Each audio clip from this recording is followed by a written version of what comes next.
তো বন্ধুগণ নমস্কার। আপনারা দেখছেন পুরুলিয়া বাতাসা ইউটিউব চ্যানেল। আমি আপনাদের সঙ্গে সুকুমার মাহাতো। তো আপনারা জানেনই যে আমি এই চ্যানেলের মাধ্যমে তালতলাটায় এড়া কাড়া বিক্রি থাকলে ভিডিও দিয়ে থাকি। তো তেমনই আজকে তালতলাটায় একটি হাই ভোল্টেজ লাগনি কাড়া বিক্রি ছিল।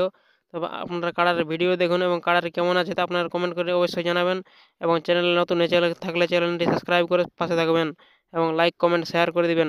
নমস্কার।